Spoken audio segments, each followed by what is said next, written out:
The Earth is a gigantic ball of semi-molten rock with a heart of iron as hot as the surface of the Sun.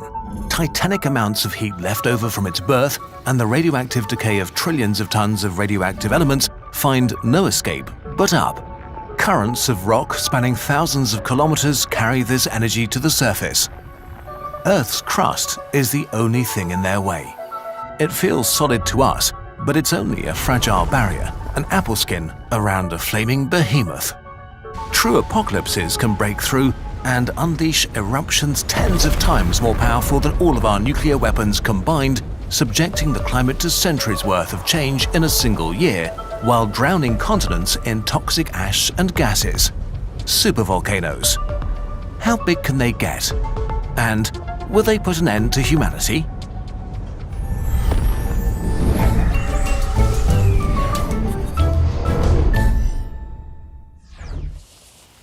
Volcanoes. There are many types of volcanoes, from towering mountains to lava domes, but they have two main sources. The first is at the boundaries between tectonic plates, the pieces of the crust that cover the Earth like a giant jigsaw puzzle. There are 7 major tectonic plates and dozens of smaller ones, drifting against each other at up to 15 centimeters per year. This sounds slow, but on geological timescales, it is a titanic struggle over who gets to stay on the surface. The winning plate crumples into a new mountain range, while the loser is shoved underneath into an ocean of hot rock at 1,300 degrees Celsius, the asthenosphere. The temperature here is enough to melt rock into a liquid, but the insane pressures of all that mass keep it a superheated solid. Tectonic plates are usually in contact with water for thousands of years and absorb some of it. When they're submerged into the hot underworld, this water triggers chemical transformations that allow tiny portions to melt into magma.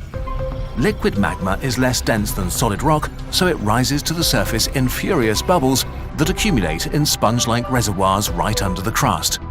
If enough magma accumulates, it becomes powerful enough to pierce through the crust, which we experience as volcanoes. This happens under the winning plate, like a revenge attack by the loser before it's erased forever. The second main source of volcanoes are thought to be mantle plumes. These are columns of abnormally hot rock that rise all the way from the planet's core mantle boundary to the surface. Much less is known about them, but in a way, it's as if the Earth's mantle has weather patterns and mantle plumes are a little like hot air rising to form storm clouds. Storms hundreds of millions of years old, made of rock circulating at a rate of a few millimeters per month. They don't care about the motion of tectonic plates, so they can break the crust to create volcanoes in the middle of nowhere that stubbornly stay active as the crust shifts around them. The volcanic boom meter. Scientists love to put big booms on a scale and came up with a logarithmic scale that measures the volume ejected during an eruption. The Volcanic Explosivity Index, or VEI. Simply put, it starts really small and gets very big very quickly. A VEI-2 eruption would fill 400 full Olympic swimming pools with lava. We have around 10 of these per year. At VEI-3, we already see devastating effects, like the eruption of the Semeru volcano in 2021 that destroyed thousands of homes in Indonesia. At VEI-5, we see catastrophic amounts of materials, cubic kilometers of debris, equivalent to an entire lake of molten rock blasted into the air. Like the 2022 Hunga Tonga Hunga Hapai eruption that sent a shockwave around the globe many times and created ocean-wide tsunamis. At a VEI of 6, an eruption can change the world. In 1883, the Indonesian island volcano Krakatoa erupted nearly continuously over the course of 5 months. One of those eruptions blew it apart, producing the loudest sound recorded in history, 10 trillion times louder than a rocket taking off, heard halfway around the world. 30-meter-high tsunamis swept away nearby populations, and so much gas and ash were released that global temperatures cooled by nearly 0.5 degrees Celsius. Red, dusty sunsets followed for many years. At VEI-7, we get supercolossal eruptions, millennium-defining events that human civilization has only encountered a handful of times. Mount Tambora was a 4,300-meter-high mountain until it exploded in 1815 and released 400 times more energy than the Tsar bomber. 140 billion tons of ash and dust was shot halfway to space before smothering the world's skies, turning them a sickly yellow. There was no summer the following year, crops died, and over 100,000 people perished. This is the dreadful potential of volcanic eruptions, with famines across the other side of the world and even centuries-long cold periods being attributed to them. Okay, but what's a supervolcano? The term supervolcano is a media invention and not a scientific term. The main issue with them is that not every eruption from a supervolcano is a super eruption. What makes supervolcanoes special is that they've been waiting to erupt for hundreds of thousands of years. Pressure builds up in colossal magma reservoirs several kilometers deep until it becomes strong enough to lift the rock above it by several meters. Rocks crack under the pressure until they finally give way and billions of tons of gas and ash blast out at supersonic speed. An insane explosion of at least 1,000 cubic kilometers that impacts every corner of the globe. And yet, that is only a small portion of the magma reservoir. Super eruptions are like a boiling pot of water popping its lid off and spilling a bit off the top.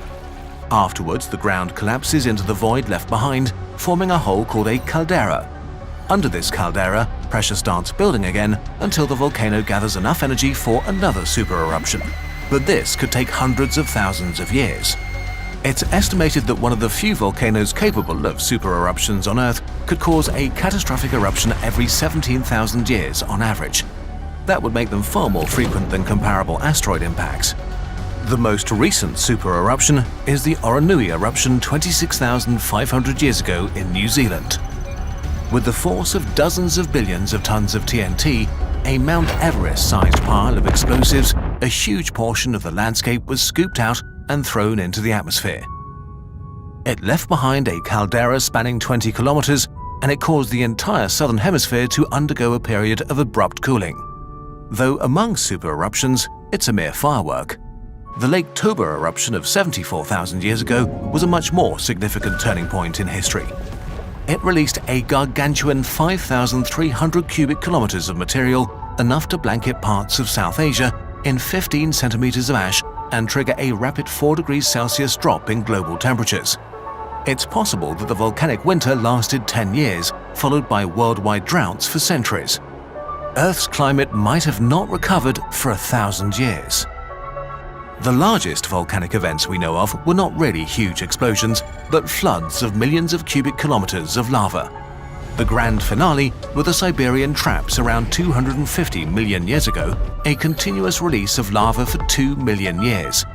They raised the ocean temperatures to over 40 degrees Celsius, which caused the Permian-Triassic extinction, killing over 90% of all species. Earth's surface needed 9 million years to recover. These sorts of eruptions don't change the climate, they are the climate. But thankfully, we haven't seen anything even remotely close to that scale in many millions of years. So, should you be scared of supervolcanoes? Definitely not. They've been used to frighten many people and are overhyped as an unavoidable apocalypse. The most famous one, Yellowstone, will erupt again, but they will be relatively small eruptions. Natural disasters for sure, but not enough to devastate the US or come close to ending humanity. The chance of a VEI-8 eruption in the next few hundred years is less than 2%, and more importantly, it wouldn't come as a sudden surprise.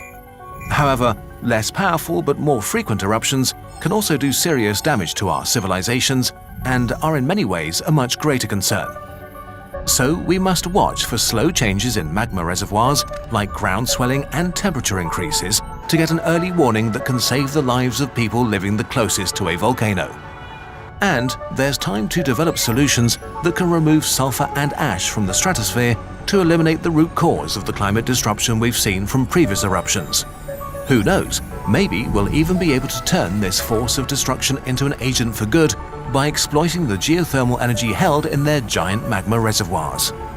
We've done this work for so many other disasters, and we are already doing things we could only have dreamed about decades ago, like sending a probe to perform our first asteroid redirection test. With determination, humanity really can solve anything. So while deep below us an angry hell is churning and waiting for its moment, you can sleep well tonight.